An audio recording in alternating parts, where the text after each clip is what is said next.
11টি দল, 11 ভাই হাতে হাত রেখেছি। দলীয় কোনো প্রাপ্তির চিন্তা নিয়ে নয়, দেশের স্বাধীনতা, দেশের সার্বভৌমত্ব রক্ষার জন্য লুটপাট আর সন্ত্রাসের রাজনীতিকে বাংলার মাটি থেকে চিরতরে বিদায় করবার জন্য।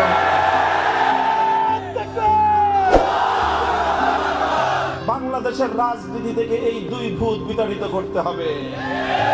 1 নম্বর ভূত হলো সন্ত্রাস এবং গুন্ডামি তন্ত্রের ভূত। 2 নম্বর ভূত হলো বাংলাদেশের রাজনীতি থেকে বিতাড়িত করতে হবে লুটপাট আর দুর্নীতির ভূত। ইনশাআল্লাহ আমরা এবার সেই দুই ভূত বিতাড়িত করেই ছাড়ব।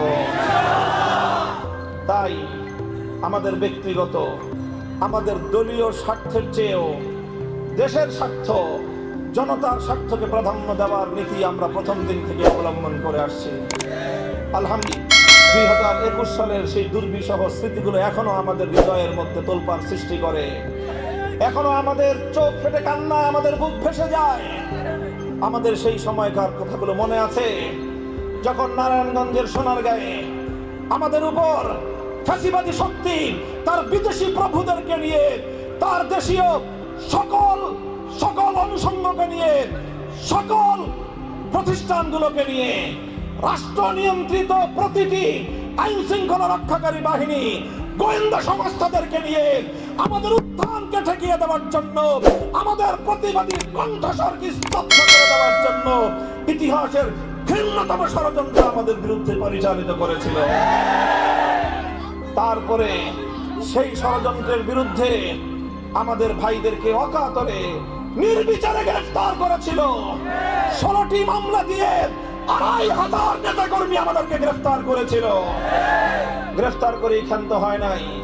আমাদের সোনারগাঁও থানার সভাপতি বাংলাদেশ খেলাফত মজলিসের জনাব মরহুম ইকবাল শহীদ রহমতুল্লাহ আলাইহিকে বিনা চিকিৎসায় কারাগারে বন্দী রেখে নির্মমভাবে তাকে মৃত্যুর দিকে ঠেলে দিয়েছে। আয়োজিত আজকের এই সমাবেশ থেকে আমরা ঘোষণা করছি যে এখন থেকে, আজকের এই মুহূর্ত থেকেই নারায়ণগঞ্জের 4 আসনে 11 দলীয় নির্বাচনী ঐক্যের একক প্রার্থী হিসেবে জুলাই যোদ্ধা আব্দুল্লাহ আল আমিন শাপলা কুলি নিয়ে নির্বাচন করবে ইনশাআল্লাহ। বাংলাদেশের 18 কোটি মানুষের স্বপ্ন বিনির্মাণের জন্য পথে নেমেছি। আমাদের এই যাত্রা কিন্তু কুসুমাস্তীর্ণ পথ ধরে নয়। আমাদের এ পথ কণ্টকাকীর্ণ পথ, আমাদের এ পথ সংগ্রামের পথ, আমাদের এ পথ বিপ্লবের পথ। ইনশাআল্লাহ আমরা যে পথে নেমেছি, ঐক্যবদ্ধ সংগ্রামের মাধ্যমে বাংলার 18 কোটি মানুষের বঞ্চনা থেকে তাদেরকে মুক্তি দিয়ে তাদের কাছে তাদের অধিকার আমরা পৌঁছে দিয়ে ক্ষান্ত হবে ইনশাআল্লাহ।